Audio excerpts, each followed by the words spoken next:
네, 안녕하세요. 조경이 있는 책의 정원 조경희 가드너입니다. 자, 이제 우리 오늘 에피소드 4에 우리 이인식 카펜터님 모시고 신화에 대한 변신에 대해서 얘기를 했고요. 그리고 나서 이제 메타버스를 얘기했고, 자, 우리 이번 시간에는 디지털 전환의 오늘과 내일을 얘기할 건데, 우리 옆에 이렇게 또 앉아 계신 우리 멋있는 우리 이명호 부회장님, 네, 잠시 소개를 드리면요, 우리 이명호 부회장님은 태제연구재단이죠. 네. 태제연구재단의 자문위원이시고, 그리고 미래학회의 부회장님을 하시고 계십니다. 네, 안녕하세요. 네, 반갑습니다. 이렇게 초대해 주셔서 고맙습니다. 너무 감사해요. 정말 바쁘시고 그럴 텐데. 네. 그리고 잠깐 먼저 또 소개하겠습니다. 자, 짠! 여기 보시면은 우리 디지털 쇼크 한국의 미래. 저도 이 책 봤어요. 그리고 저번에 한번 네. 사야지 살까 하고 들었다가 잠깐 놨습니다. 죄송합니다. 좀 어렵죠? 네. 좀 어려웠어요. 당연 근데 네. 이거를 어려웠어요. 보면 뭔가 네. 되게 모든 게 되게 디테일하게 나올 것 같아서 아마 오늘 이 자리에서 이명호 우리 부회장님을 작가님을 뵐 수 있다는 직감적으로 이게 놓은 게 아닐까. 그래서 네. 이 책 내용이 담긴 얘기가 오늘 우리가 같이 좀 함께 할 많이, 거죠. 네. 네. 좀 개인적인 질문을 드리면요. 부회장님 태제연구재단과 미래학회라고 했는데 네. 궁금해요. 여기서는 무엇을 준비하고 있고 우리 부회장님이 뭐 어떤 거를 하고 계시는지. 네. 저는 개인적으로는 이제 기술 경영 쪽을 전공을 했고요. 네. 그래가지고 기술에 의한 사회 변화 이런 거를 관심을 갖고 연구하고 있는데요. 네. 태제연구재단은 그러니까 좀 미래 사회가 어떻게 변할 것인지 그거를 전망을 하면서 네. 그 속에서 한국이 어떤 준비를 해야 될지 네. 그런 문제 의식하에서 설립된 연구재단이고요. 그래서 크게는 뭐 디지털에 의한 사회 변화가 어떻게 될 것인지 현재 많이 이슈가 되고 있는 지속 가능성 이슈, 지속 가능성 이슈를 어떻게 해결할 수 있는 것인지, 또 하나는 뭐 지금도 좀 심각해지고 있는 미중 간의 갈등이라든지 이런 것 중에서 좀 어떻게 하면 좀 더 협력적인 세상이 될 수 있을지 이런 것들에 다 대해서 다루네요.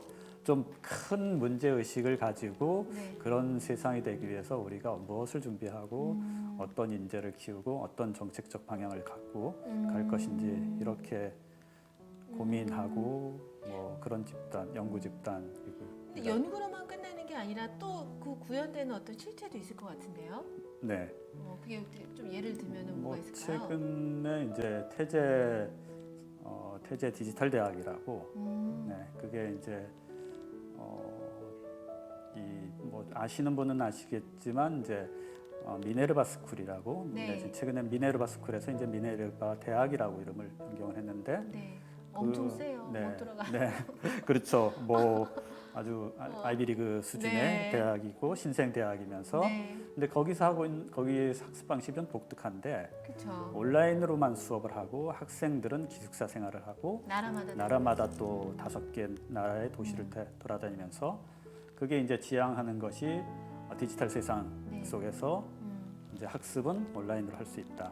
그리고 기숙사 생활이라는 것은 그렇더라도 사람들 간의 교류라든지 그리고 또 학생들끼리 또 이제 서로 간에 배우고 사회생활을 익히고 그리고 협력하고 이런 네. 것들은 또 이제 기숙사에 모여서 같이 하고 또 하나는 이제 글로벌한 세상이니까 다른 나라를 이해하는 데 있어서 그쪽 직접 살아보면서 네. 경험하면서 이해하는 것이 가장 좋기 때문에 주요한 도시들, 뭐 미국이나 일본, 우리나라도 오기도 네, 합니다. 네, 네. 그렇게 가서 거기서 한 6개월 정도 기숙사 생활을 하면서 또 체험을 하고 또 그 네. 나라에 대해서 배우고 또 어떻게 보면 이제 세계 시민으로서의 세계의 시민으로서 내지는 세계 인재로서 그리고 문제 의식을 세계의 문제를 해결하는 데 기여할 수 있는 인재를 키우는 그런 방식으로 교육하고 있는데 저희도 디지털 대학도 그런 방식의 인재를 이제 키우기 위해서 내년 이제 개교 목표로 이렇게 준비하고 있는 걸로 알고 있습니다. 내년이요? 네. 그럼 내후년부터는 그리고 어쨌든 대상은 우리나라 학생들뿐만이 아니라 전 그렇죠. 세계 애들이 네. 미네르바 같은 시스템을 네, 네. 똑같이 한다는 거잖아요. 그렇죠. 네. 그러니까 한국 학생 반, 네. 외국 학생 반 이렇게 모집을 하는 거예요. 네, 기획으로. 그러면은 그래도 제가 왜냐면은 제가 이제 조경이 있는 체계정원 조경이 네. 가드너이기도 하지만 한국 학원대학교라는 이제 원장님들을 교육하는 그 CU 과정에 네, 또 한 네. 과정을 맡고 있고 네, 네. 30년 동안 또 영어 입시 영어의 일선에 있고 지금도 고등학생들 가르치기도 네, 하고 그래서 사실 이런 책이란 주제를 건 것도 우리가 변화해야 하고 성장해야 되는 거 그래야지 또 학생들도 선장이 돼야 되고 그러기 위해서 이제 이걸 진행하는 거라서 관심이 좀 많아요 미네르바 쪽에. 그럼 우선 현실적으로 태제 디지털 그 학교가 미네르바로 이제 내후년 정도에 이제 제대로 세팅이 되겠죠. 가동이 되고. 뭐 목표는 내년에 이제 개교를 하는 거로 목표를 하고 있습니다. 네, 그러면 학생들 대상이나 어떤 학생들 우리 디지털 대학은 어떤 학생들 기준이 있을 거잖아요. 어떤 네. 역량이 어느 정도는 준비가 돼야 됩니다. 물론 이름은 태제대학이 서울대, 연대, 고대에 들어가지는 않으니까 대학을 가려면 등급이라는 것도 있어야 되고 뭐 여러 가지가 있는데 그 기준에 대해서 조금 정해놓은 거 살짝 팁을 주신다면 아주 살짝 팁을 주신다면 제가 사실 이제 저희가 이게 그쪽은 이제 태제 학원 재단이고 저는 태제 연구 재단이라서 옆에 있기 때문에 이제 주소 들은 정도 이렇게 아는 정도인데 구체적으로 이제 입시 방식이라든지 이런 것들은 좀 잘 모르겠고 그 주도하신 총장님이 지금 저기 고려대학교 총장님 하셨던 염재호 총장님이 하시고 있고 그래서 혹시 기사 검색을 해보면 태제대학하고 염재호 총장하면 입시 어떤 인재를 뽑으려고 합니다 하는 인터뷰를 하신 것들이 있습니다. 그래서 그거를 좀 자세한 건 그렇게 참조하시면 되고요. 어쨌든 글로벌 인재라는 개념에서 접근하고 있기 때문에 영어로 수업을 하고 또 외국 그 교수진들도 외국 교수진들을 많이 하시고 그렇고 뭐 대학 그러니까 다른 나라를 돌아다니면서 한다든지 그런 거 하고 그다음에 뭐 구체적으로 이렇게 저도 이제 기사를 이렇게 인터뷰하신 거 봤는데 뭐 이렇게 어떤 학점 기준이라든지 뭐 이런 것들은 구체적으로 돼 있지는 않고요. 어쨌든 이 상당히 좀 엄밀한 선발 과정을 거쳐서 진짜 재능 있는 진짜 미래에 기여할 수 있는 인재, 세계에 좀 기여할 수 있는 인재 이런 인재들을 키워보겠다 하는 그런 포부 그런 것들이 잘 나와 있으니까 자세한 내용은 그렇게 참조하시고 홈페이지를 통해서 연락해 보시면 좋을 것 같습니다. 자세한 내용은 우리 이명호 소장님, 우리 부회장님의 백으로 한번 총장님을 뵙고 인터뷰를 했으면 좋겠네요. 그것도 좋습니다. 자 그럼 우선 좀 얘기가 좀 길긴 했는데 너무 정말로 큰 틀의 큰 그림을 지금 앞서서 가고 계시는 것 같아요. 그럼 오늘 우리는 우리 디지털 쇼크 한국의 미래라는 우리 책을 쓰시기도 했지만 이거 거의 5년 정도 연구를 하셔가지고 쓰셨다고 제가 들은 것 같아요. 그렇죠. 5년 동안 이 책을 쓰기 위해서 준비를 하시고. 뭐 이 책을 쓰기 위해서 준비했다기보다는 5년 동안에 어쨌든 디지털에 대한 사회 변화를 연구를 계속해서 해왔기 때문에 그것들을 조금 사람들이 좀 읽기 쉽게 책으로 좀 담아보겠다 해가지고 그동안 연구했던 것들을 좀 추려서 조금 쉽게 쓰려고 했지만 그래도 좀 생소하신 분들이 좀 많을 거고요. 제가 오늘 설명드린 것도 좀 그렇게 생소하다든지 그런 것도 많을 건데 최대한 쉽게 하고 또 흥미를 느끼시면 더 알고 싶다 이렇게 해야 되면 책을 이렇게 보시면 도움이 되지 않을까. 이거 이름 너무 잘 지었어요. 쇼크라는 말에 뭔가 안 읽으면 큰일 날 것 같아요. 막 이런 느낌이 딱 들었습니다. 세상에 지금 사실 쇼크가 많이 오고 있어요. 코로나 쇼크도 왔지. 이렇게 또 한동안 전쟁이라는 부분들이 큰 전쟁의 위험들은 없었는데 이제 큰 사실 우크라이나 러시아 같은 건 사실 큰 전쟁이죠. 그런 것들이 있을 수 없는 어떻게 21세기에 그런 것들 보면서 이게 사실은 예상치 못한 쇼크들은 올 수 있으니까 그런 것들을 쇼크로서 충격을 받지 않기 위해서는 두 가지죠. 저항력이 몸에 저항이 있어야 되고 또 하나는 준비해서 회피하든지 미리 어떤 무엇이 올지를 알고 대비를 하는 그것이 회피가 됐던 그거에 대한 힘을 키우든지 그런 측면에서 이게 디지털이라는 부분들이 우리 사회에 큰 변화를 가져올 수 있기 때문에 오고 있고 그런 측면에서 어떻게 좀 디지털을 이해하고 개인이나 기업이나 조직이나 국가나 이렇게 좀 대비하면 좋겠다 하는 문제의식에서 썼습니다. 그리고 그렇게 해서 쓰셨고 우리는 오늘 유튜브 이 채널을 통해서 아주 쉽게 이거를 전달을 받을 겁니다. 쫙 좋은 것만 전달을 받을 겁니다. 자, 그럼 우리 한번 시작을 해볼까요? 어떻게 쇼크를 준비하고 저걸로 움직이시면 될 것 같아요. 이 전체적인 것이 이제 이인식 소장님이 주신 처음 있는 세계 네. 신화 여행, 네. 그 책의 줄거리에서 이제 저희 주제의 전목점 이런 네. 것이 있기 때문에 그런 측면에서 오늘 좀 말씀드리고자 하고요. 네. 그런 측면에서 이제 이 신화 처음에 보면 이제 바벨탑의 신화에 네. 대해서 나오고 있는데 바벨탑 신화는 뭐 다시 많이 아시겠지만 네. 인간이 하나의 하늘 끝까지 올라가려고 하는 탑을 하니까 하나님에 대한 권위에 대한 도전으로 보고서 사람들이 말을 다 가르니까 네. 소통이 안 돼가지고 결국은 탑을 다 완성하지 못하고 붕괴됐다. 이런 얘기고 네. 그게 이제 구약 선서에서 나오고 그리고 역사 이게 뭐 성서에 나온 거니까 아무래도 이제 역사적인 근거라든지 이런 것들은 좀 아무래도 신화이나 그런 거기 때문에 의심스러울 수도 있겠지만 역사 학사들이 보면 수메르 지역 같은 메소포타미아 네. 그쪽에서 어쨌든 최초로 문자가 언어가 나오고 그리고 문명이 발달했기 때문에 거기에서 이제 이런 시도가 있었지 않겠는가 바벨탑을 만드는 네. 그런 얘기들이 있는데 저는 그런 언어라는 측면에서 이제 디지털과의 접목점 그거를 좀 오늘 풀어보려고 그러고 있고요. 언어에서. 네. 그래서 실제적으로 어쨌든 현생 인류가 탄생해서 하나의 언어를 가지고 있다가 아프리카에서 이제 쭉 이렇게 아시아로 오고 이렇게 유럽으로 가면서 인종도 분리됐고 그리고 말도 많아지고 분리가 되면서 한 1만 년 전에는 한 1만 2천 개 정도의 종족과 언어가 네. 있었다. 그런 얘기들이 있는데 네. 이렇게 분리된 언어 속에서 디지털이라는 건 어떻게 보면 저는 통일적인 언어가 등장하고 있다. 구심점이 딱 되는 구심점이 거네요. 될 수 있는 또 한 번의 그런 좀 접목점을 가지고 그래서 언어를 시작하셨구나. 그래서 이렇게 좀 연결하시는구나. 네. 좀 풀어볼까 하고 있고요. 이 실제적으로 이렇게 뭐 사람들이 학사들이 그러면 대체 어느 때 대체 언어가 등장했을까 많이 연구되고 있는데 이게 지금까지 나온 거는 최초 지금까지 발견된 것 중에서 가장 오래된 건 한 7만 년, 3천 년 전쯤에 돌 자금 이런 손에 잡을 수 있는 돌에 보면 이 사진에 보면 좀 위에 이제 이 사진이 원래 사진인데 네. 밑에 사진은 이제 그거를 거기에 나와 있는 문양들이 어떻게 이게 걷기 때문에 나왔을까? 근데 사선으로 걷는 그 정도면 한 방향으로만 걷으면 이거는 자연적으로 생길 수 있는데 여기 보면 사선으로 가고 또 빛깔로 돼서 교차되게 된 거는 이거는 인위적으로 사람들이 인위적으로 이렇게 걷을 것이다 이렇게 해서 최초로 이제 이게 어떤 의미인지는 모르겠는데 문자인데 이거 자세히 보면 좀 뭔가 연상되는 이미지가 있거든요. 이 우물정자 비슷하지 않습니까? 해시태그 할 때, 샵 할 때.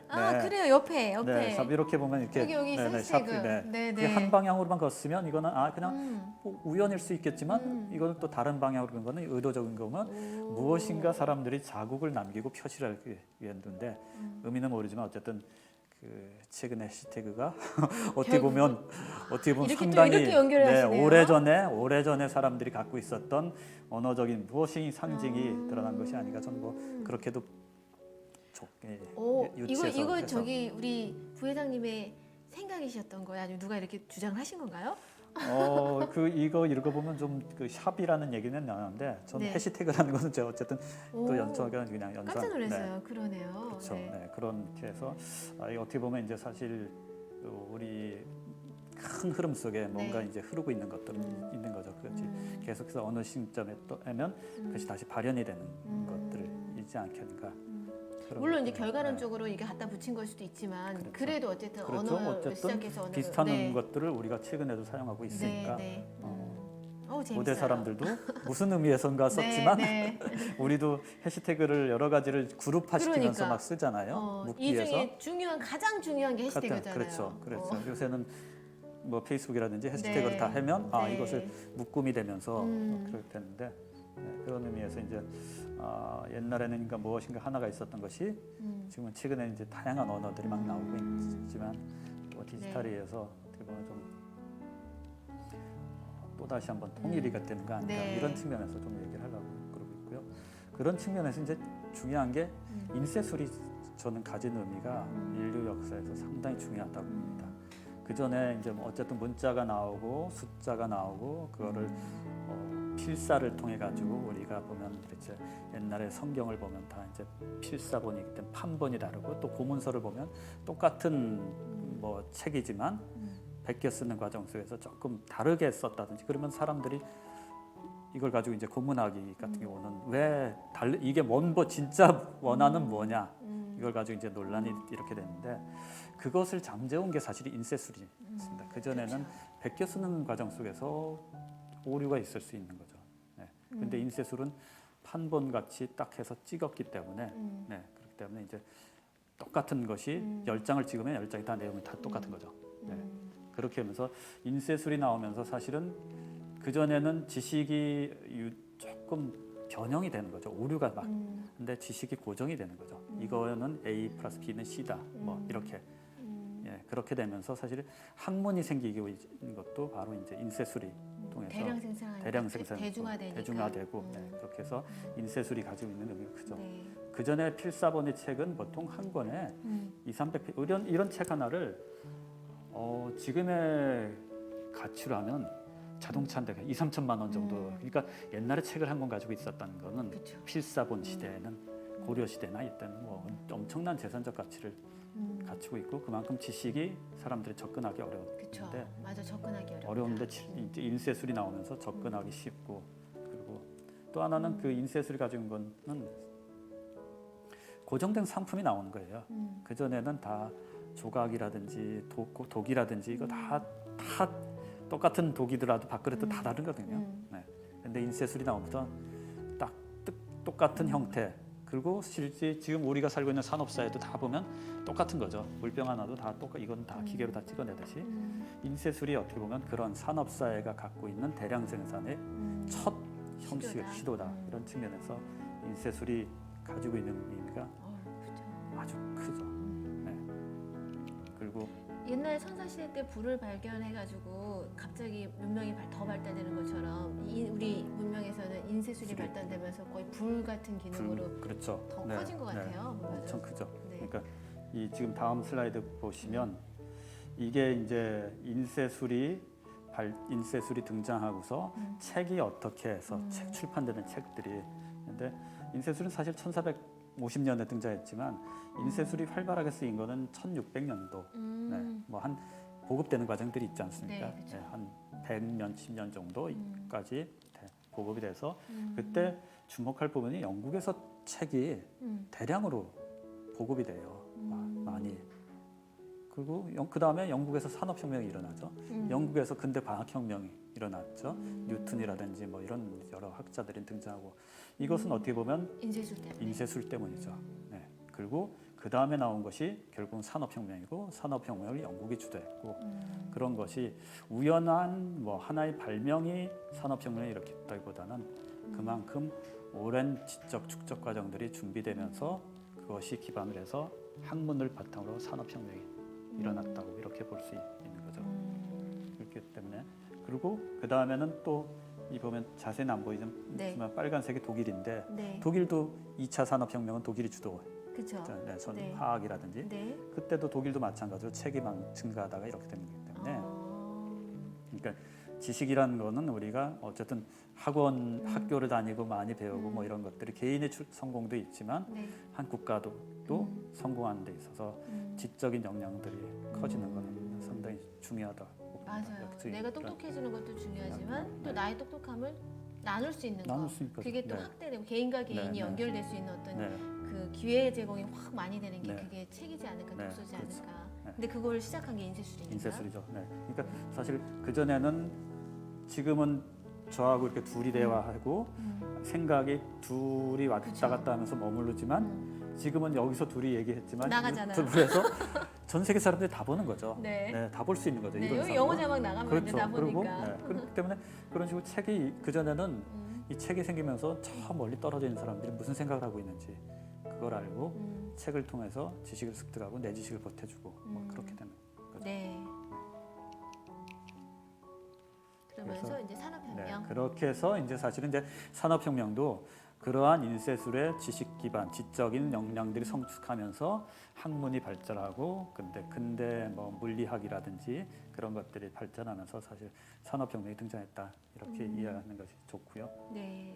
그리고 산업혁명이 가져온 거는 뭐 많이 아시겠지만 어쨌든 그 전에는 인간의 힘 위에는 동력이 좀 별로 없었죠. 말이라든지 그러니까 생물체의 힘, 그쵸. 풍차라든지 이런 것들을 이용했지만 풍차라든지 이런 것들은 바람이 부른다든지 몇 가지 뭐 물레방아라든지 좀 자연적 제약들이 있는 곳에 사는데 증기기관은 자연적 네. 제약이 없이 인위적으로 동력을 만들어낸다는 것이 가장 공간에서 탈피되고. 그렇죠. 네.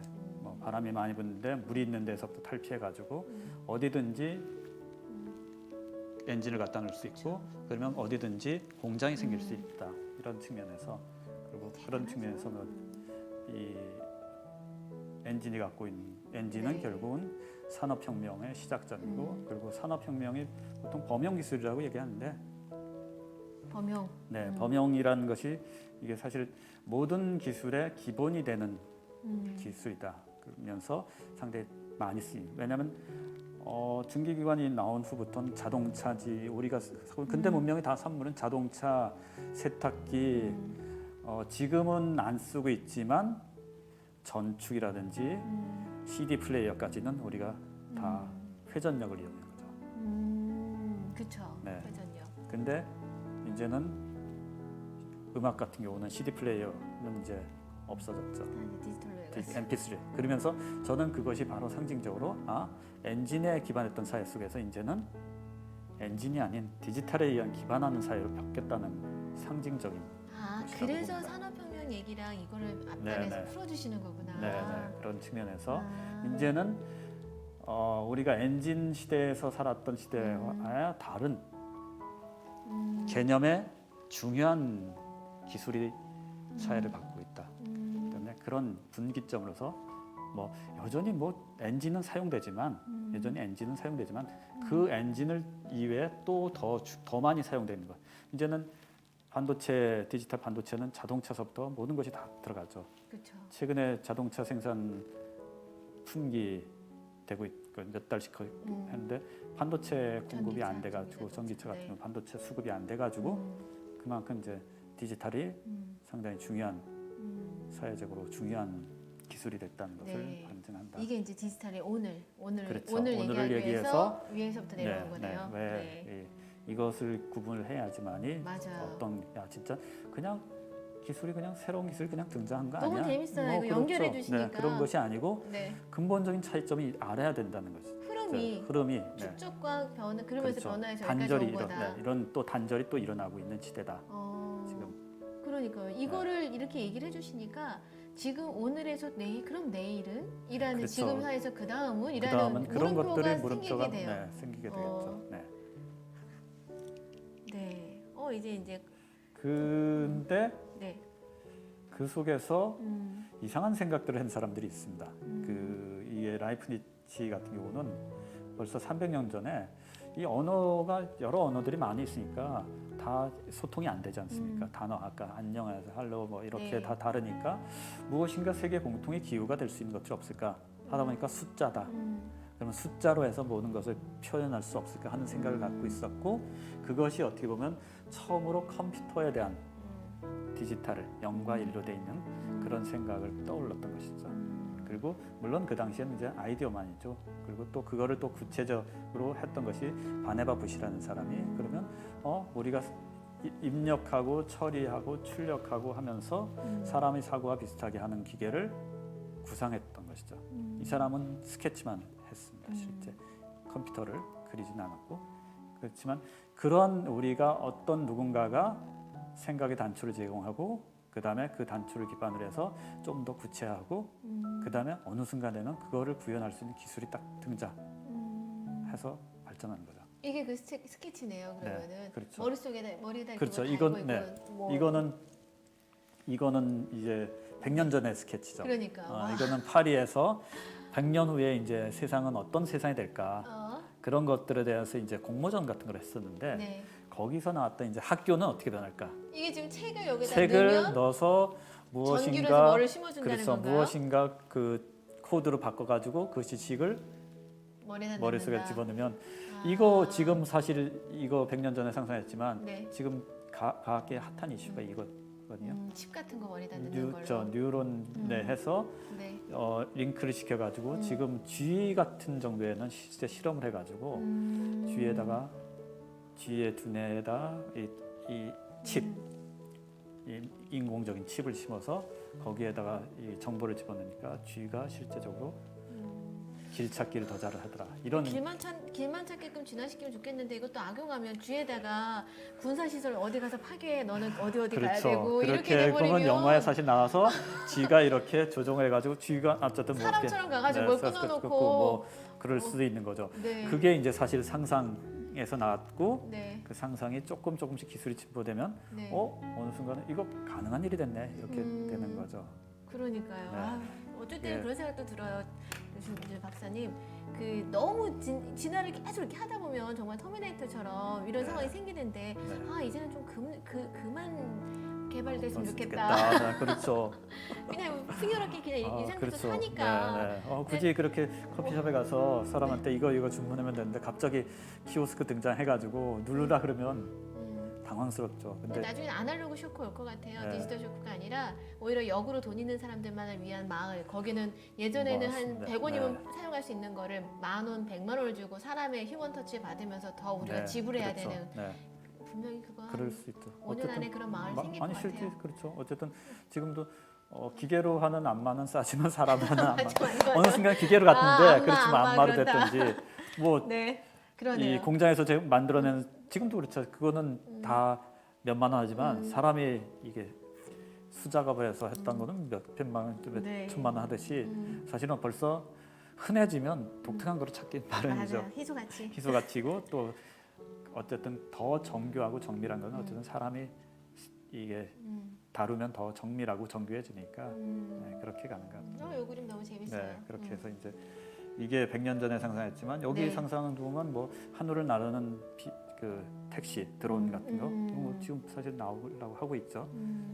그런 것들이 이루어질 것 같아요. 네, 좀비만 안 나타났으면 좋겠어요. 그렇죠. 그래서 다 사실은 이루어져도 좋겠어요. 이런 아까 이제 신화 속에서 나왔던 것들이라든지 네. 우리가 인문학에서 무엇인가가 이게 생각을 하면 그런 것들이 수요가 되면서 어느 기술이 접목이 되는 거죠. 네, 그렇게 되면서 이제 발전하는 것들이죠. 네. 이제 그렇게 해서 컴퓨터가 이제 등장하겠네요. 그렇죠. 그러면 네, 그래서 실제 컴퓨터는 이런 아주 뭐 집채만한 그렇죠. 컴퓨터였습니다. 집보다 더 컸을 수도 있겠죠. 그래서 이게 항상 보면 기술 발달을 보면 전쟁과 사실 긴밀하게 관련이 있는 것 같아요. 전쟁가? 네, 이게 보면 컴퓨터도 처음에는 아까 얘기했듯이 이제 라이프니츠가 수를 통해 가지고 0과 1을 통해 가지고 이렇게 계산하는 방식이 있을 거라고 했는데 그거를 실제적으로 그 전에는 뭐 이게 그런 발상을 하지만 누군가가 그거를 실제적으로 발전시키기 위해서는 많은 노력을 기울여야 되는데 그런 많은 노력을 지원해 준 사람들 왜냐면 뭐 연구하려도 누군가가 그렇죠. 월급 주고 밥 먹을 수 있게 해줘야 스폰서가 되잖아요. 있어야죠. 스폰서가 있어야 되는 거죠. 그거 없이 내가 궁금하다고 큰 평생을 연구할 수는 없는 건데 전쟁이 일어나니까 이게 이제 암호 해독기에 2차 대전 때 독일에서 만든 암호를 워낙 복잡한 암호였기 때문에 그것도 암호를 기계로 만들었기 때문에 그거를 풀 수 있는 방법도 기계를 통해서 풀 수밖에 없겠지 않겠느냐 해서 나온 것이 튜링이 이제 기계 암호 해독하는 기계를 만들었죠. 그게 이제 처음으로 이제 컴퓨터의 시초, 이제 실제 작동하는 그리고 그 배경은 어쨌든 전쟁이라는 것이 있었기 때문에 아주 우수한 두뇌들을 똑똑한 사람들을 한 곳에서 다 모아놓고 수십 명이었을 수 있겠죠. 수백 명이었을 수 네. 거기서 독일의 암호를 풀 수 있는 방법이 뭐냐 밤새 연구 몇 년을 연구한 거죠. 몇 년. 네. 그러다가 개발을 한 것이었고 그것이 이제 컴퓨터의 어떻게 보면 기원이고 결국은 전쟁에서 그 폭탄이 다른 데로 투하가 되게끔 어쨌든 어디에 투하가 되는지를 알아야 되는 거니까 그렇죠. 그걸 뭐 고민하려고 하다가 독일이 작전 지시를 암호로 했던 거를 해석을 하려고 하다 보니 그 기계를 했던 것이 이제 컴퓨터의 시초가 컴퓨터가 됐던 거의 것이죠. 파생 기술인 거네요. 우리가 네, 그렇죠. 우주에 달에 가려고 개발하다가 그렇죠. 이 네. 에어백이 나오고, 나오고, 네, 뭐 네. 저기 나노 기술이 나오고 뭐 네. 이런 것처럼 파생 기술로 네. 해서 컴퓨터가 된 거네요. 그렇죠. 근데 처음에는 재밌는 거는 이 기계를 네. 암호 해독으로만 썼으니까 네. 전쟁이 끝나고 기계를 파괴했었어요. 네. 그러다가 다시 이제 그 개념으로 이제 처음으로 등장한 것은 이제 1946년에 애니악. 흔히 애니악이라고 하는 최초의 컴퓨터가 애니악이냐 아니면 튜링이 만든 기계가냐 튜링 머신이냐 뭐 이런 논쟁은 있는데 이거는 이제 튜링이 만든 거는 암호 해독이라는 특정한 용도만을 썼고 애니악이 이제 다 여러 가지 방식의 일기예보를 한다든지 뭐 여러 가지 용도를 썼기 때문에 최초의 범용 컴퓨터는 이제 애니악이다 이렇게 그렇죠. 얘기하고 있고 여기 사진에 보면 이 사람 이 방 하나가 다 컴퓨터입니다. 우리 재밌는 거는 우리가 갖고 있는 스마트폰들이 내지는 손목에 차고 있는 스마트워치가 이 당시 컴퓨터보다 훨씬 더 그렇죠. 유연한 컴퓨터라는 겁니다. 그렇죠, 예. 그렇죠. 이런 컴퓨터로 달나라에 보낼 때 로켓을 어떻게 궤적을 계산했거든요. 근데 어떻게 됐대요? 아니요, 그런 궤적을 계산했던 컴퓨터를 우리는 이제 이것도요? 이것보다 조금 더 발달한 컴퓨터가 어. 달나라에 보낼 때 그 궤적을 계산하기 위해서 컴퓨터가 또 발전했거든요. 그거보다 더 뛰어난 컴퓨터를 우리는 다 핸드폰. 그 당시에는 세상에 하나밖에 없는 가장 강력한 컴퓨터를 우리는 다 핸드폰이나 손 안에 차고 있는. 영화도 나올 것 같아요. 핸드폰만 가지고 해킹하고. 지금도 뭐 그리고 다니면서 하는. 그렇게 네. 엄청난 기술의 발전이고 그 기술이 어떻게 보면 아주 처음에는 특정한 용도의 기술이지만 누구나 사용할 수 있는 기술이 되는 그게 이제 어떻게 보면 기술에 갖고 있는 장점일 수 있는 거죠. 처음에는 용도가 좀 흉악한 용도로 개발이 됐을 수 있지만 그래도 또 좋은 사람들의 좋은 용도로 또 갈 수 있다. 네, 그런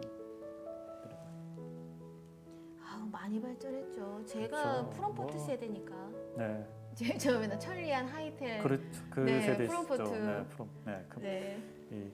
지금은 모를 거 띡띡띡 다 나와서 쳐가지고 MS DOS 해가지고 했는데 뭐 지금은 윈도우 창 하나 나오고 나서부터는 그냥 완전히. 그래서 이제는 어느 순간 이제 사람보다 더 똑똑한 컴퓨터가 나올 것이다. 이게 이제 지금 현재 이 사람들이 사람보다 더 똑똑한 컴퓨터가 나오면 이제 사람은 무엇을 해야 되냐 뭐 그런 이슈들이 나오는 건데 어쨌든 사람보다 너무 똑똑하다는 기준이 뭔지 사실은 좀 모르기 때문에 지금도 사람보다 똑똑한 컴퓨터거든요.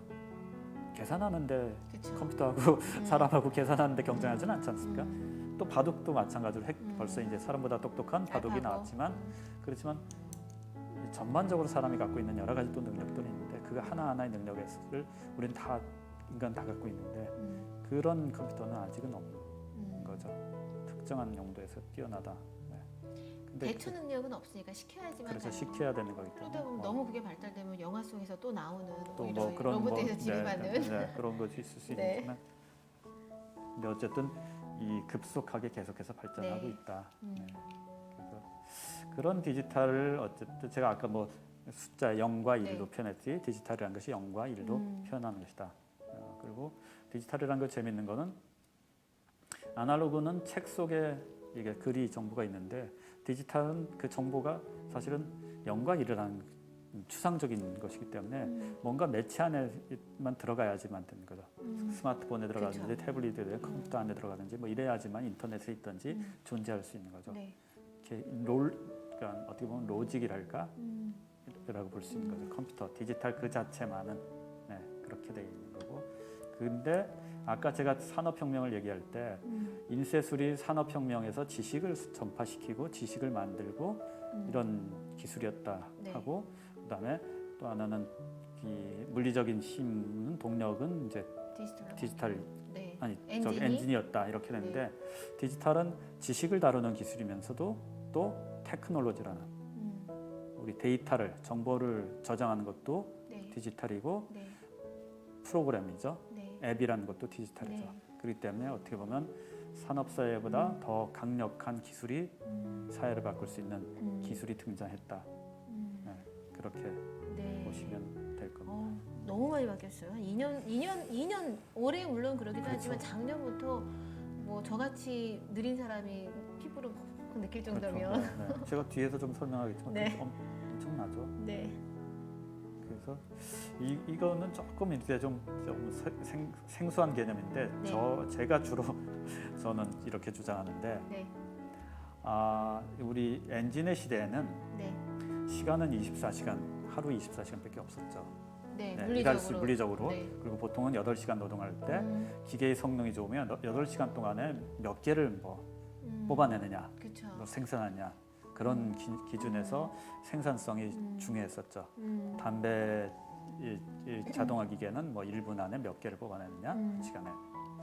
그렇게 해서 이제 기술이 발전했는데 그게 이제 엔진 기술이죠. 기계의 기술인데 지금은 CPU를 측정할 때는 어떤 계산식을 몇 분만 얼마나 빨리 끝냈느냐로 측정을 해요.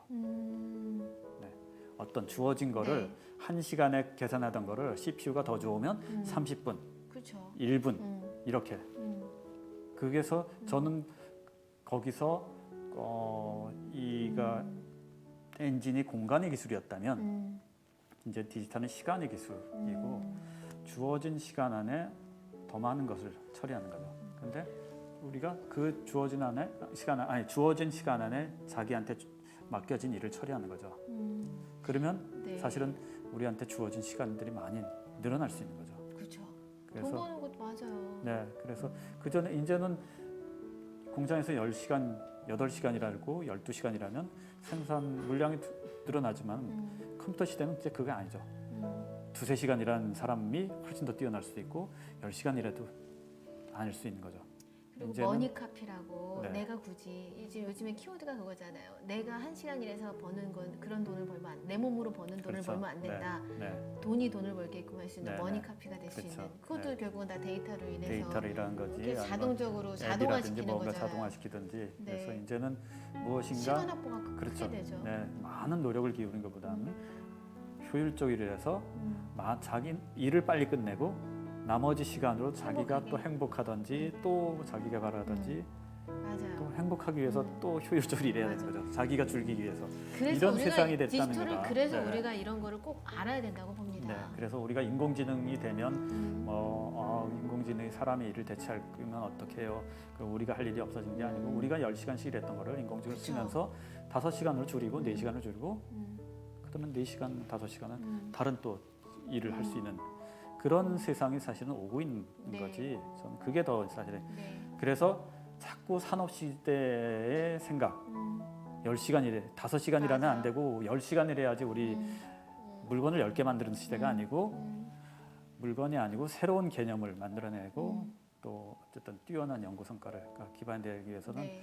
그런 시간의 개념들이 달라져야 된다. 네, 그리고 맞아요. 그 도구를 잘 시간과 공간에 대한 개념. 개념들이 달라져야 네. 된다. 그 네. 지식 그런 측면에서 이제 인공지능 시대가 우리가 사람한테 시간을 주는 기술이다, 여유를 주는 기술이다. 저는 그렇게 생각해야지만이 인공지능에 대해서 올바로 대처할 수 있다.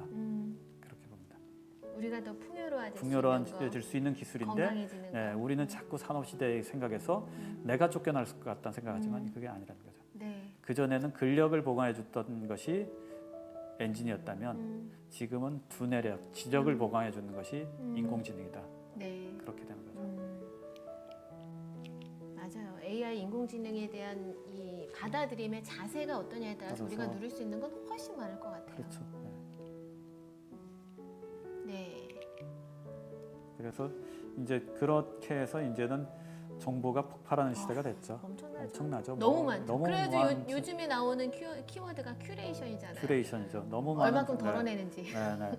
뭐 이것도 제가 몇 년 전에 찾은 건 네. 정리했던 건데 뭐 데이터 지식 데이터라고 볼 수 있고 정보라고 볼 수 있고 뭐 이게 2년마다 2배씩 공예죠. 증가한다 공예. 그러는데 정보 공예죠. 지금은 이게 저장되는 데이터 이거는 지식은 아닐 수도 있고 뭐 막 내가 스마트폰을 해서 내가 갔던 경로까지 다 저장되고 있으니까 뭐 하루에 2배씩 증가한다고 얘기도 하시죠. 그렇게 맞아요. 엄청난 데이터가 쌓이다 보니까 이번에 카카오톡에서 데이터 센서가 되니까 화제가 나니까 다 멈춰버리고 뒤섞고 패닉이 온 거죠. 저는 그래서 네.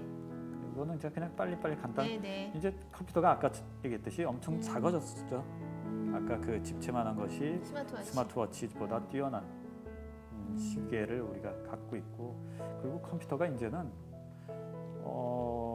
이 사람이 쓰는 기계만이 아니고 모든 사물에도 다 들어가려고 하고 있어요. 제가 예상하기에는 전기로 작동하는 것, 전 동력으로 건전지로 작동하든지 배터리로 작동하는 네. 것 때는 모든 다 인터넷이 연결될 수 있는 연결되는 세상이 될 겁니다. 그러면 걔가 무슨 정보를 엄청나게 자기에 대한 정보를 계속해서 쏟아내겠죠. 뭐 그러니까 옷도 여기 그림에도 있는 것처럼 옷이나 뭐 그렇죠. 네, 옷에서 안경. 나오는 것들 뭐 그런 것들까지 다 그냥 여기 바코드 여기다 넣고 다니지 않을까 싶어요. 그럴 수도 있다 아니다 이제 그게 이제 그거 윤리적으로. 아니 그러니까 사실 그 이슈도 네. 개인의 선택의 문제인 것 같아요. 나는 내 정보가 계속해서 클라우드에 올라가서 내 정보를 줄 테니까 너는 이거를 나한테 잘 분석해서 나한테 도움을 줘 이렇게 하면 좋은데 내 정보를 다른 사람이 갖고 가서 다른 사람이 나의 동의 없이 나를 분석하려고 그런다. 그러면 이제 문제가 되는 것들이죠. 처음엔 그런 거 없습니다 하겠죠. 그렇죠. 근데 누군가 해킹 당하면 누군가 해킹을 하면 나는 내 정보를 저한테 줬는데 다른 사람이 거기를 해킹해서 내 정보를 딴지 이런 것들이 맞아. 근데 어쨌든 지금은 모든 정보가 상당히 사실 다 축적이 되는 거죠. 그래서 이번에 우리나라 또 코로나 때 그 역학조사 시스템이란 말은 역학조사 시스템이지만 한 사람의 동선을 파악하는 시스템이었죠.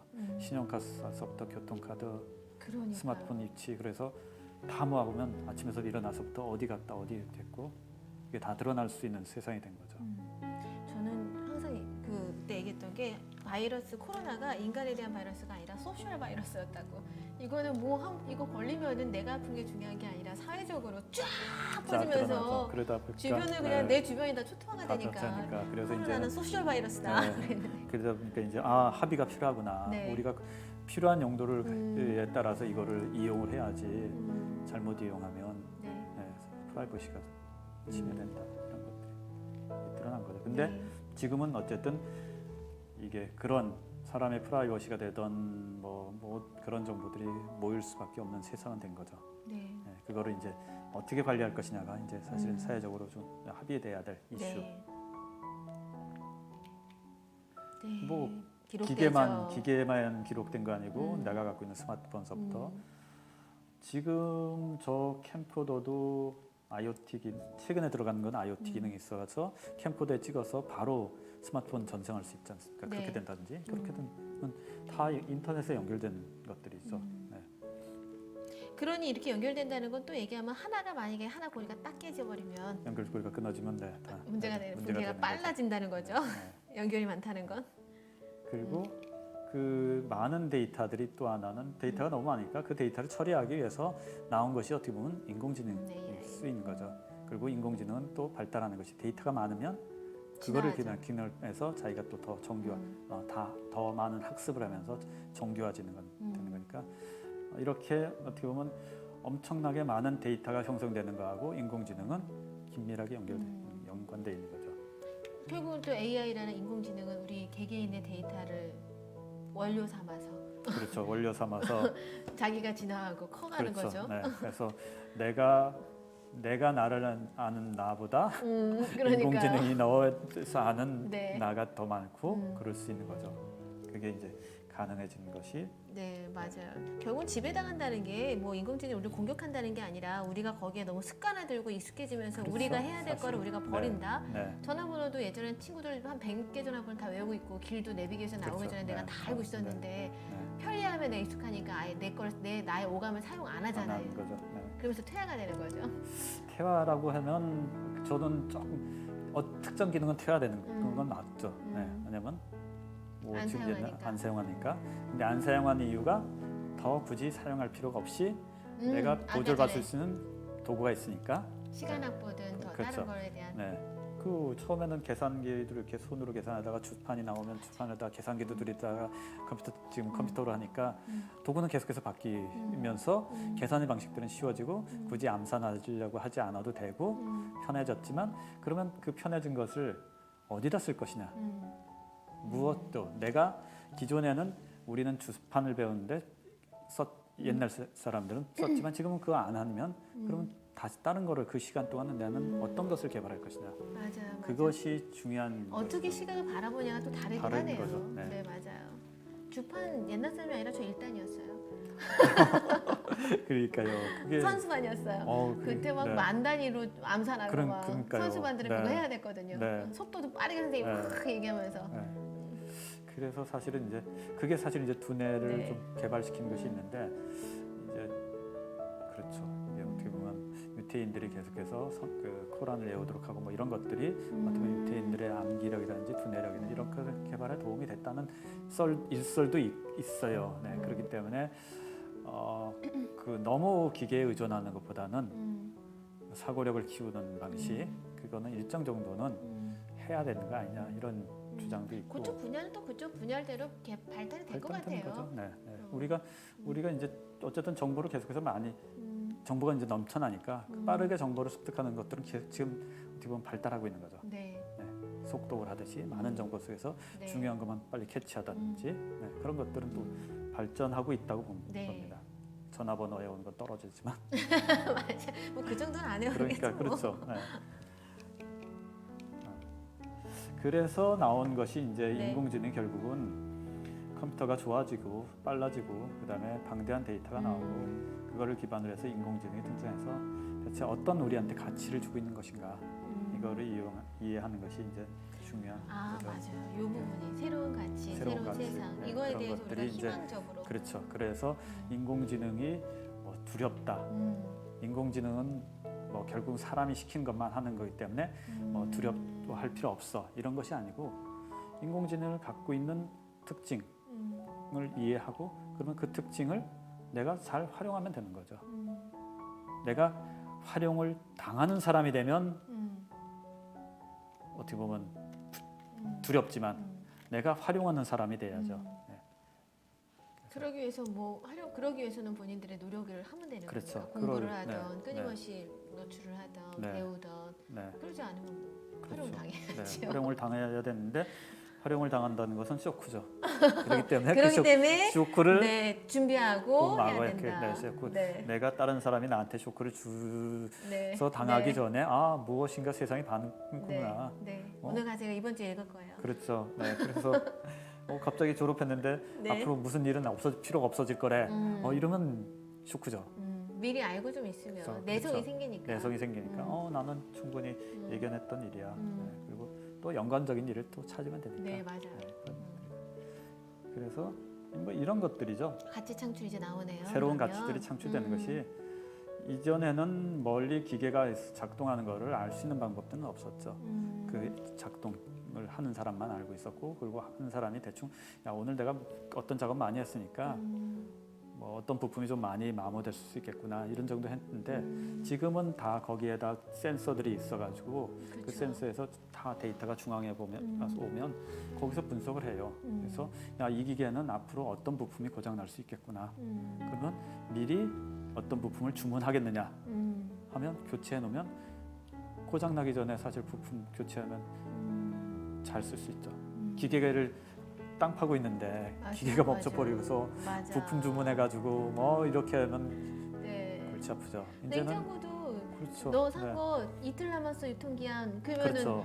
그래 그럼 빨리 빨리 먹어야지 먹어야 되는지 이러잖아요. 그런 것을 알려듯이 네. 이제는 그 전에는 감으로 느꼈던 것들을 네. 이제는 정확한 데이터에 기반해 가지고 딱 예고를 해주면 사전에 조치하면 엄청나게 유용한 거죠. 네. 그리고 아까 모든 기계에 다 그렇게 되면 이제는 이게 기계와 내가 사실 계속해서 소통을 하는 거죠. 유기적으로 다 연결되는 그렇게, 거네요. 네.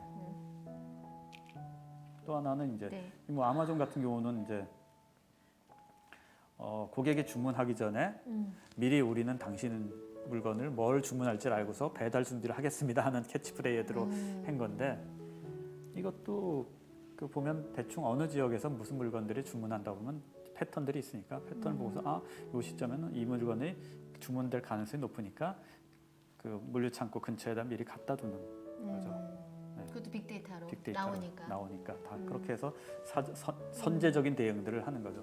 그리고 뭐 이런 것들이 보면 우리도 내비게이션 같은 것도 다 이쪽으로 차가 몰리고 있으면 여기가 막히고 이게 다 어떻게 보면 다 빅데이터에 근거해서 분석해가지고 최적 경로를 찾아주는 것들 그런 것들이죠. 맞아요. 네. 요즘에 보면은 시간이 좀 더 10년이 젊었으면은 정말 이 기술팀, 코딩 이런 원리를 배우고 싶다는 생각이 들 정도로 네. 궁금해요. 그래서 너무 네. 좋으니까. 전 국민이 최소한도 코딩 교육을 해야 되는 거 네. 아니냐. 그러니까 뭐 원리는 좀 알아야 되지 원리를 않을까. 알아야지. 아 네. 이게 이렇게 작동하는 거는 아는 거하고 갑자기 이건 이 안에 블랙박스 같이 무슨 일을 하는지 모르는데 나는 이래 뭐 얘는 이상한 네. 기계 같아가 아니고 아 얘는 이렇게 작동하는 거야. 네.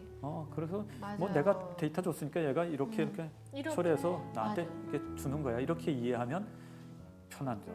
신문도 우리가 신문 안에 내용까지는 안 읽더라도 헤드라인이라도 그냥 쭉 읽으면 물론 헤드라인 그렇죠. 잘못 읽었다간 큰일 나기도 하지만 네. 근데 그것만 있어도 전체적인 뭐 구성이 정치 경제가 이런 메커니즘이 있구나라는 정도를 알고 있는 거랑 아예 모르고 있는 거랑 틀린 그렇죠. 것처럼 네. 코딩은 기술이 너무 많이 발달되니까 저는 정말로 이거는 그냥 체화가 돼야 돼. 그냥 기본 과목에 베이직 과목에 들어가는 걸 결정 나기도 했긴 했지만 네. 알아야 될 것 같아요. 네. 지금 뭐 어린애들이야 뭐 당연히 이제는 흡수하지만 네. 우리 성인들을 위한 실버들을 위한 네. 이 부분도 조금 이렇게 많이 있긴 하더라고요. 이제는 네. 사실 많이들 찾아서 우리가 찾아서 많이 들어야 될 것 같아요. 네, 많이 찾아서 나와 그렇죠. 있어요. 네. 지금도.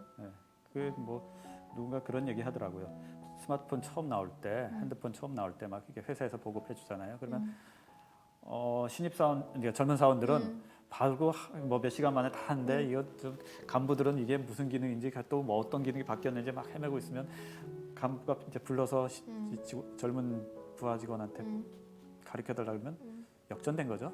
그러니까요. 사실은 이제는 상사가 노하우를 가지고 부하 직원을 가르쳐 줬던 세계에서 이제 20대들한테 배워야 돼. 배워야 되는 그러니까 이 건데. 20대들이 우리 아날로그처럼 누리는 게 없긴 하지만 얘네들한테는 정말 빠르게 성장할 수 있고 성공할 수 있는 정말로 절호의 그렇죠. 무풍지대인 것 같아요. 네, 네. 그러니까 스타트업 어디 그렇죠. 뭐죠? 그러니까 사실은 네, 다 20대예요. 네, 20대들이 할 수밖에 없죠. 네. 카이스트 박사님이시잖아요. 네. 자퇴할 룰이 되게 많대요. 네, 네. 다들 스타트업으로 나와가지고. 스타트업으로 하려고 네. 그것도 이제 몇 년 전까지는 네. 이게 스타트업을 잘 안 하려고 그러다가 네.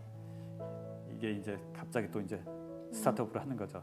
이게 보면 이제 너무 잘해요, 근데 네. 젊은 이게 애들. 기회의 창이라고 보통 그러는데 우리 2000년대 닷컴 버블 할 때 인터넷 막 PC 통신에서 인터넷으로 나오고 PC방들 생기고 그때 네. 이제 한참 인터넷 비즈니스가 떴던 거죠.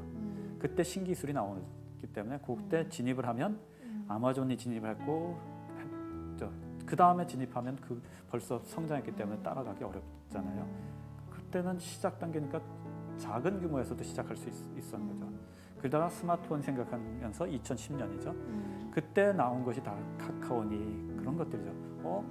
PC에서 모바일로 가네. 그러면 그때 기회가 또 온 거죠. 그러면 지금도 또 이제는 인공지능으로 가네. 네. 그러면서 이제 인공지능에 관련된 비즈니스들이 스타트업들이 이제 나오는 거죠.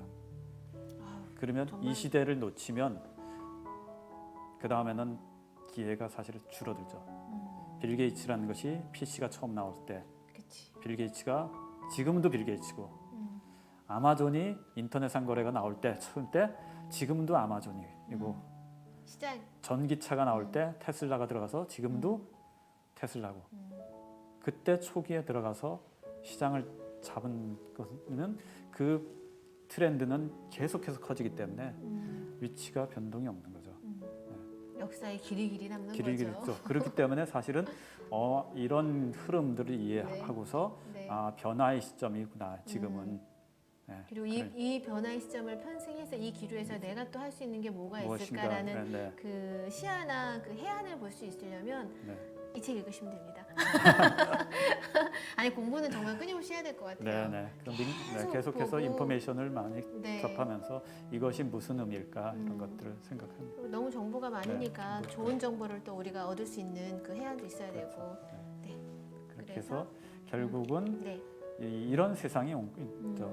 이제는 사물과 지능이 통합이 되는 거죠.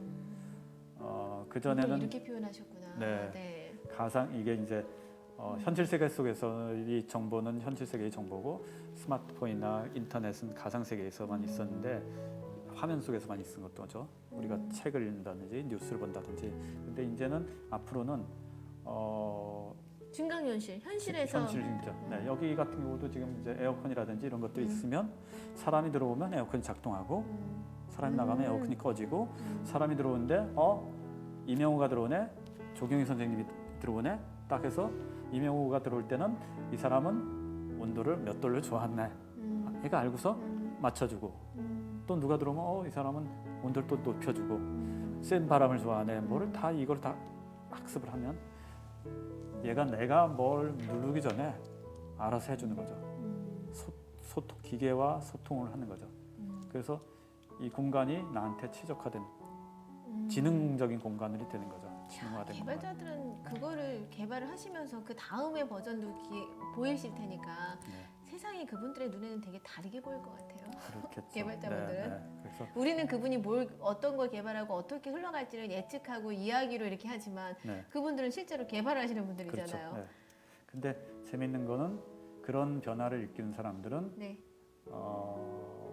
빌 게이츠 같은 경우는 직접 개발도 하고 했지만 어쨌든 나중에는 이제 트렌드를 읽었잖아요. 애플의 스티브 잡스 같은 경우는 핸드폰 못 만들죠. 직접 개발자는 아니었어요. 네. 스티브 잡스는. 네. 그렇지만 기술과 사람들이 무엇을 원하는 거하고 뭔가 이게 그런 것들을 잘 읽는 거죠. 이거를 표현한 방식이. 그래서 핸드폰과 이 MP3를 두 개를 결합한 게 아이폰이었잖아요. 네. 그리고 그걸 하고 또 다음에 앱스토어라는 개념을 했고 그것은 어떻게 보면 기술을 아는 사람들의 사람을 상상력이죠. 그러니까 어떻게 보면 그렇기 때문에 이제 그러니까 테크놀로지와 인문학이 결합된 교차점에서 자기는 서 있었다, 이렇게 스티브 잡스가 얘기했듯이 저희도 마찬가지로 이거는 기술자 영역이야, 이거 아니라는 거죠. 기술자 영역은 그 사람들은 어떻게 보면 기업가가 문제의식을 느끼고 어떤 것이 필요하다는 걸 정확히 읽은 사람이 기업가고 그거를 구현해내는 사람이 엔지니어죠. 테크니컬이죠. 근데 시작점은 기업가나 기회를 본 사람, 무엇인가를 개념을 처음으로 제시한 사람이 사실은 더 중요한 거죠. 네. 그게 또 어떻게 보면 AI에 지배당한다가 아니라 그렇죠. 어쨌든 네. 인간이 AI가 인간을 이길 수 없는 이유 중에 또 하나인 거기도 할 것 같아요. 그러니까 제가 처음에 아까 그 100년 전에 프랑스에서 이게 책을 통해 가지고 이게 머릿속에 집어넣는 건 그거는 누구나 할 수 있는 상상일 수 있는 거죠. 그렇지만 그것이 가능하려면 어떤 기술과 어떤 기술들이 결합을 시키면 이게 가능하다. 이걸 만들어내는 것이 기업가 내지 스타트업을 하든지 그쵸. 발명가든지 그렇게 되는 거죠. 시작은 상상이었고 공상이지만 그 상상과 공상을 구체적으로 구현하는 것은 엔지니어링과 기술에 대한 이해가 있는 사람만이 가능한 거죠. 공상가가 됐냐 아니면 발명가가 됐냐. 그럼 우리 부회장님은 기업가시네요. 저는 뭐 기업가는 아니고 이런 것들을 전파하는 이런 전체적인 필요성을 거를 읽고 이런, 연결을 하는. 그래서 그렇죠. 이런 필요성들을 전파하는. 저도 기업가 할래요. 네, 그렇죠. 엔지니어 말고. 네, 엔지니어는 아니고 다 엔지니어는 엔지니어들의 역할이 있지만 또 이런 기획을 하는 거죠. 하는 사람들이 또 중요한 거고 그리고 앞으로는 진짜 이제 사물과 지능, 사물이 지능을 갖고 그래서 그 지능을 갖고 있는 사물과 내가 소통하는 세상이 흐름이다. 이런 서비스는 계속해서 나올 것이다. 이게 이제 새로운 비즈니스 영역인 거죠.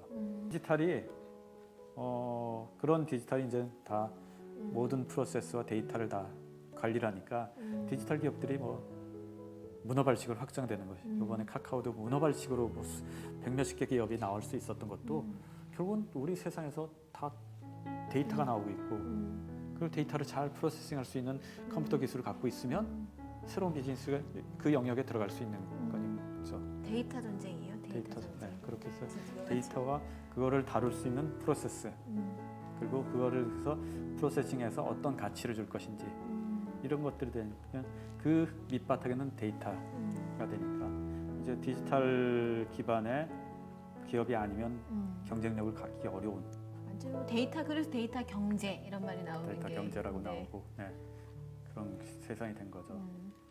그리고 실제적으로 딱 보니까 2005년도에 기업 가치가 높은 기업들 그런 것들이 2005년에는 다 에너지, 석유, 전기, 은행 뭐 이런 그때 유일하게 마이크로소프트가 5위 기업 안에 들었는데 네. 점점점 바뀌고 있다 보니까 2015년 지금 지난 시점에는 다 디지털 IT 기업, 디지털 기업들이죠. 21세기의 석유와 금광이네요. 데이터가. 그렇죠. 네, 그렇죠. 옛날에는 인간이 그렇죠. 가질 수 있는 가장 전기와 큰 게 데이터가 석유와 그렇죠. 석유, 금 뭐 이런 그런 것들인데 거였는데 지금은 이제 사람에서 나오는 데이터, 사람이 생각 막 글을 올리는 데이터 네. 그 보여주는 것이 아마존의 기업 가치가 1위 기업인 아마존이 나머지 9개 기업의 다 합친 기업 가치보다 더 높고 물론 시장 점유율은 뭐 한 10분의 1도 안 될 겁니다. 월마트에 그렇지만 성장률 이 밑에 보면 이게 성장률인데 한 28배 성장해요. 다른 데는 2배 성장하는 동안에 아마존 이렇게 하니까 다 아마존은 계속해서 성장할 거야 고 보는 거죠. 네, 아마존이 또 이름이 또 아이러니하네요. 아마존 밀린 자연을 상징하는 것 같은데 네. 디지털이 그렇죠. 네. 디지털 양쪽을 다 그냥 완전히 네, 자연과 그, 디지털을 다 다 섭렵하네요. 네. 이름을 잘 줬나? 네, 아마존 그렇죠. 가장 큰 밀림과 네. 같은 기업이 지구의 되겠다. 가장 큰 대표적인 밀림. 밀림이듯이 내지 그 밀림 속을 흐르는 강, 아마존 강 네. 듯이 어떻게 보면 자기네들은 이 세상 속의 흐름은 정보, 많은 물건들이 있고 네. 그 물건들을 실어 나르는 내지 연결해주는 강 같은 것이 네. 아마존. 그리고 우리가 모르는 무슨 밀림 속에 뭐가 있는지 모르니까 아마존은 끝이 아니라 계속 개발되는 어떤 그런 네. 끊임없는 네. 자원 이런 그렇죠. 것들인 것 같아요. 그냥 갑자기 그 생각이 들었어요. 그래서 아마존 전자상가를만 그런 게 아니고 이제는 전통적인 제조 산업이라고 할 수 있는 자동차 산업들이 네. 전통 제조인데 자동차 산업도 어떻게 보면 갑자기 디지털 기술에 기반한 회사가 두각을 나타나고 있는 거죠. 그게 이제 테슬라인 네. 거죠. 처음에 나왔을 때는 이게 뭐 될까 그랬는데 그렇죠. 뭐 인도 같은 경우는 아예 나라 조약으로 이제 바꾸고 있더라고요. 무조건 전기차를 써야 된다라고. 그렇죠. 네. 그렇죠. 그렇게 지금 이미 움직이기 시작하면 한 3년 후면은 확 바뀐다는 다 거 바뀌죠. 아닐까요? 지금도 유럽 같은 경우도 2020 정확한 6, 7년 정도는 디젤 차만은 그러니까 가솔린 차는만은 안 된다. 하이브리드든지 전기든지 그래야지만이 승인을 날 수 있는 신차 승인을 그러니까 판매를 할 수 있는. 나 그러면- 가솔린인데 바꿔야 되겠다. 실제 그렇죠. 지금은 아직은 좀 테슬라는 전기차가 좀 비싸지만 네. 규모의 경제라는 것이 있잖아요. 네. 생산량이 늘어나면 가격이 내려갈 수 있기 때문에 그러니까 사람들이 아직은 토요타가 테슬라보다 10배 더 많이 팔고 있지만 토요타보다 테슬라 가치는 더 높은 거죠. 왜냐하면 가솔린 차는 앞으로 줄어드는 시장이야. 전기차는 늘어나는 시장이야. 이거 그쵸? 딱 인식이 돼 있으니까 이 커지는 시장에다 사람들이 주식을 사니까 테슬라 가치가 엄청난 거죠.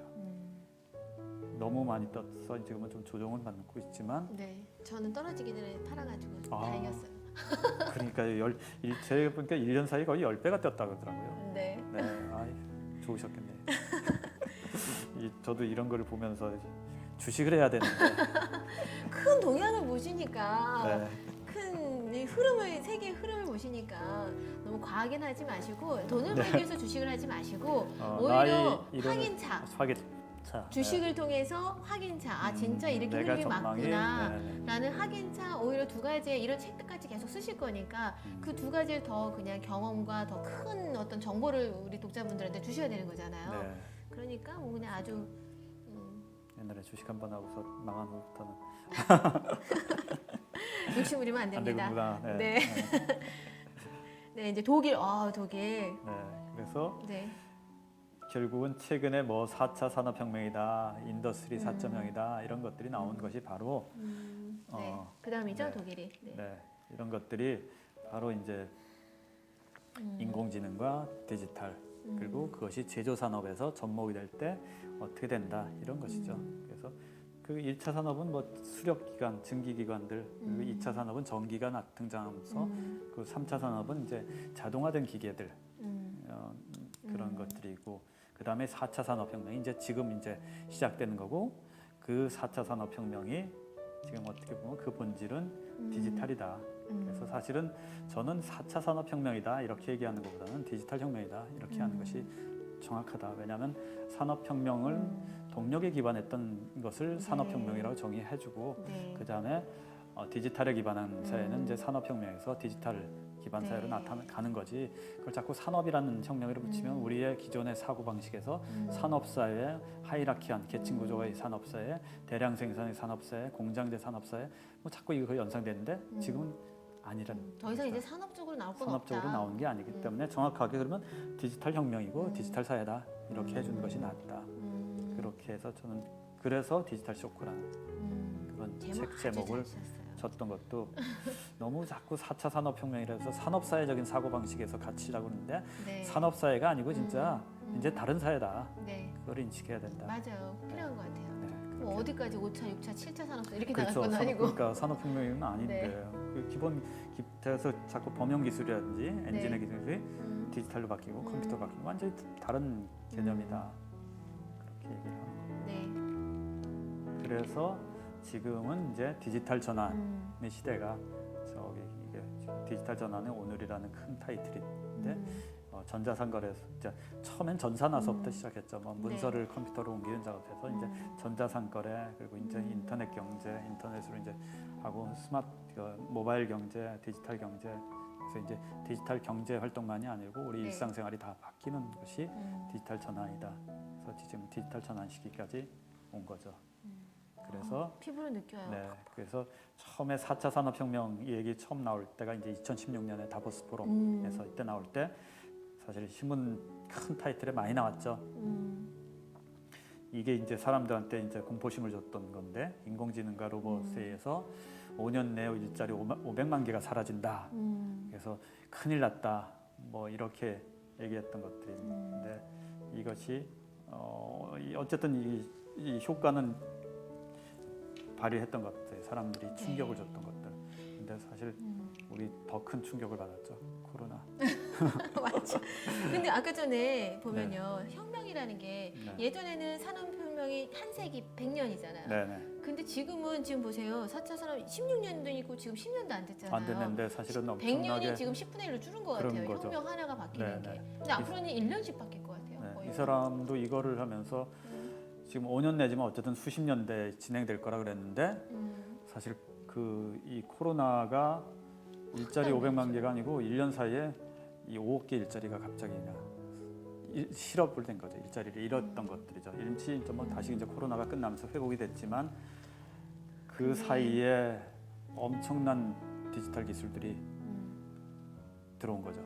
완전 흔히 풍선 효과였던 네, 것 같아요. 대표적으로. 그렇죠. 여기는 풍선 훅 줄었는데 줄었고, 이쪽이 그냥 네. 그래서 실제적으로 육체적으로 공간 있는 곳에서 물리적인 작업을 하는 거는 어려운데 손님한테 음식 만들어서 파는 건 어려운데 음식 만들어서 배달시키면 되는 거니까 그 배달을 하려면 스마트폰으로 주문하고 처리해주고 그렇게 되니까 큰 뭐 배달 서비스, 배달 앱들이 큰 엄청나게 크듯이 격변이 일어날 때마다 빈부가 바뀐다고. 그렇죠. 이번에 사태가 그런 것들이죠. 있었던 네. 것 같아요. 네. 그래서 사실은 코로나 기간 동안에 경제가 위축됐는데 IT 기업들은 더 성장했던 것들이죠. 디지털 기업들은 더 성장한 거고 사실 그렇죠. 그러다 보니까 자영업이나 네. 이런 것들은 어려운데 더 격차가 더 심해진 거죠. 디지털 기술들을 활용하느냐 못하느냐. 바뀌어버린 거죠. 보면은. 그래서 네. 결국은 이 코로나 이후에 기업들 같은 경우는 점점 더 디지털 전환을 더 하겠다, 디지털 더 많이 활용하겠다 이렇게 되기 때문에 이제 이것도 이제 어떻게 보면 충격일 앞으로 대응해야 될 부분들 이런 것들이 수 있는 거죠. 그래서 큰 흐름 하나가 또 하나는 네. 재택근무가 늘어났다. 그거에 대한 인식도 바뀌었고. 많이 바뀌었고요. 네. 한군 저도 교육 쪽 같은 경우도 처음에 코로나 일어났을 때 모든 전국 원장님들이 줌이 뭔지 몰랐어요. 우리가 그렇죠. 영상을 보고 뭔가 사진 찍는 건 좋아하지만 영상으로 나를 노출한다는 건 기본적으로 우리나라 사람들은 쑥스러움을 갖고 그렇죠. 있잖아요. 네, 네. 그리고 줌이 뭔지도 모르고 그래서 줌 교육을 하면서 단 일주일 만에 스탑됐을 때 그때 막들 교육하고 애들 가리키고 뭐하고 했긴 했는데 근데 지금은 이제 뭐냐 웬만하면 1년 딱 지나고 나니까 웬만한 거 우리 줌으로 해야죠. 줌으로 해야죠. 네, 좋죠. 그게 더 왔다 왔다 갔다 안 갔다 하고. 안 하고. 아니 실제 학원들 같은 네. 경우도 네. 온라인하고 줌 수업 병행한다 그러더라고요. 네, 지금도 해요. 네, 그래서 굳이 지금 와도 되는데 왔다 갔다 하는 시간을 줄여서 더 공부하기 위해서 책 집에서 줌으로 네. 한다. 이렇게 그리고 줌을 이제 그래서 학원 줌을 가서도 지금 완전히 교육계에 완전히 사교육이 제일 더 빨리 바뀌잖아요. 공교육보다는 흐름에 네. 따라서 네. 모든 원장님들이 로컬에 오프라인을 고집하는 분들도 계시지만 그래도 오픈이 이제 3년 아니면 끝이다. 그렇죠. 그래서 이제 온라인을 같이 하이브드 지금 준비해야 된다라고 해서 먼저 앞서가는 분도 있고 아니면 네. 아예 오프라인 접고 아예 그냥 온라인으로만 나는 무조건 지금부터 선두주자로 나가겠다. 이런 흐름이 지금 엄청나게 막 그냥 요동치고 있어요. 진짜 요동치고 있어요. 교육계가. 네, 네, 네. 아이들 끌고 가는 부분에. 그러니까 사실 처음에 전화기 뭐 2000년대 전화기 등장할 때 향후 네. 앞으로의 전화기는 화상 통화가 주가 되는 전화가 될 것이다 그랬는데 화상 통화가 가능해지지만 화상 통화가 주는 세상은 안 됐죠. 맞아요. 예, 왜냐면 그건 사실 그게 이제 기술과 사람을 이해하는 측면의 중요한 이슈거든요. 화상 통화가 하고 싶었다고 했는데 화상 통화가 가능한데 안 이용해. 쑥스럽죠. 쑥스럽고 갑자기 뭐 얼굴 화장도 해야 되고 뭐 민낯도 보여야 되고 뭐 이런데 네. 그게 그냥 사실은 어떻게 보면 정보만 소통하면 되는 거죠. 말로 충분히 소통할 수 있는 건데 얼굴까지 볼 필요는 없었던 것인데 근데 화상회의 시스템은 만들었는데 활용 안 했죠. 쓰고는 사람들 굳이 가서 이게 회의하는데 뭐 지금 뭐 세종시서부터 이렇게 서울로 올라오지 않고 화상회의로 해도 되는데 막 올라갔는데 지금은 굳이 이제 아는 거죠. 네. 화상으로 해도는데 왜 올라가지? 그러니까요. 이제 확 바뀌었어요. 확 바뀐 저부터도 거죠. 네. 얼굴을 봐야 되고 이제 과정 중심의 성과 이런 부분에서 우리 네. 일에 있어서도 네. 함께 뭔가를 해야 되고 너 하는 네. 거 봐야 되고 우리가 네. 서로 교류를 해야 되고 아이 컨택 해야 되고 근데 그게 중요한 게 아니라 결과 딱 언제까지 데드라인 정해놓고 딱 뭐 하자. 근데 이게 편하더라고요. 해다 편하죠. 보니까. 네. 그렇게 해서 4시간 내가 알아서 확보하고. 확보한 거죠. 그래서 교통시간 줄여준 거죠. 맞아요. 시간을 디지털이 우리한테 시간을 음. 주고 있다 이런 네. 의미에서 네. 완전히 이제 사실은 그런 측면에서 다른 세상을 준비해야 될 거고요. 이제 마지막 이제 처음 이제 네. 언어라는 측면에서 나왔듯이 네. 마지막 슬라이드 같은데 이제 언어를 처리하는 인공지능 기술들이 이제 엄청나게 발달해가지고 지금 이제 번역하는 네. 거 구글 번역이나 뭐 파파고니 뭐 이렇게 거의 뭐 80, 90% 정도까지 오고 있기 때문에 그리고 말로 해서 실시간으로 음성으로 해서 음성으로 번역되는 것들도 네. 높아지기 때문에 이제는 언어가 이제 통일되는 난 다 다른 나라 말로 다 디지털이 통일시켜 주네요. 다른 나라 말로 다 짓거리고 있는데 말을 네. 얘기하는데 뭐 영어로인 사람은 영어로 전해주고 독일어는 독일어, 한국어는 한국어 갑자기 소통하는 거죠. 자기 나라 말을 맞아요. 하고 있는데 맞아요. 그래서 맞아요. 네. 이게 지금은 뭐 8, 90% 정도인데 한 5년, 10년 내에 거의 99% 정도까지 갈 겁니다.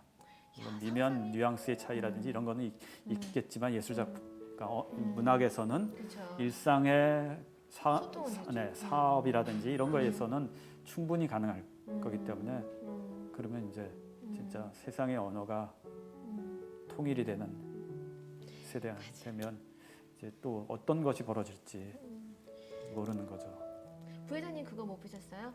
저희 스타워즈 네, 영화 보셨죠? 네, 거기서 어느 행성의 주인공들이 갔는데 행성마다 있는 외계인들이 있는 술집에 갔는데 자기 말대로 뭐 이상하게 꾸꾸꾸꾸 하고 하는데 여기 뭘 하나 딱 꽂고 딱 있으면은 걔가 말하는 게 다 들리는. 거죠. 네, 네, 그게 지금 이루어지고 있는 거죠. 가능한 거죠. 지금도 이어폰 끼고 있으면 네. 가능한 거죠.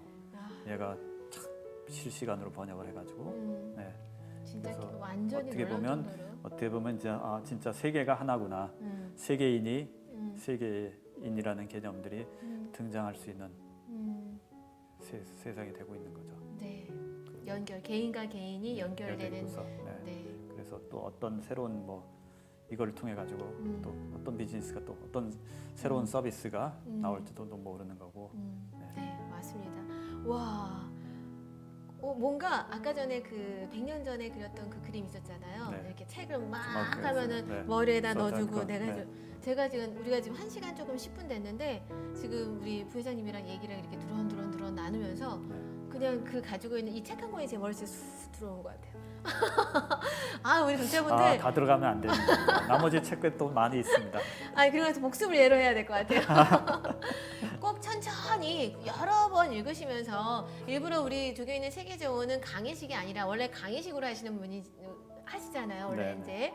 근데 우리 교수님들 모시고 이렇게 토크쇼를 하기 위한 거는 제가 가운데서 이렇게 껴들고 있긴 하지만 듣는 분들의 우린 일반인이니까 그 목소리를 제가 대변한다고 보시면 됩니다. 그래서 그냥 대화 나누듯이 일상적인 대화 나누듯이 우리가 이런 거에 대한 주제에 좀 오픈이 되어 있고 그러다 보면 가랑비에 옷 젖는다고 자연스럽게 우리가 좀 스며들면서 우리도 약간의 변화, 진화, 성장을 할 수 있거든요. 자, 그런 시간입니다. 오늘 너무너무 다 얘기를 다 해주셔가지고 처음에 그 해시태그부터 시작해서 마지막 언어에서 언어 그리고 왜 우리가 발전하고 있고 진화하고 있고 그 과정에 있어서 음과 양이 있고 흑과 백이 있지만 하지만 우리가 이런 기준으로 이렇게 가면 우리가 오히려 역으로 이런 모든 것들을 부정적으로 생각할 거를 더 역으로 인간들은 더 앞서서 우리가 고민하면서 개발해서 누릴 수 있다. 네. 그리고 마지막은 우리가 더 이 있는 요한 살아있는 동안에는 더 행복해질 수 있다. 네. 그 키워드인 그렇죠. 것 네. 같아요. 더 결국은. 많은 시간을 네. 자기가 원하는 일들을 할 수 있는 세상들이 네. 기술을 잘 활용하면 가능하다. 네.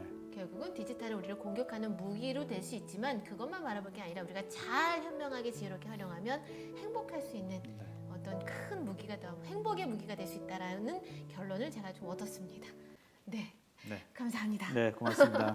네, 감사합니다. 자, 여기까지 우리 조경있는 세계정원 신화 북토크 조경이 가드너였습니다. 네, 감사합니다.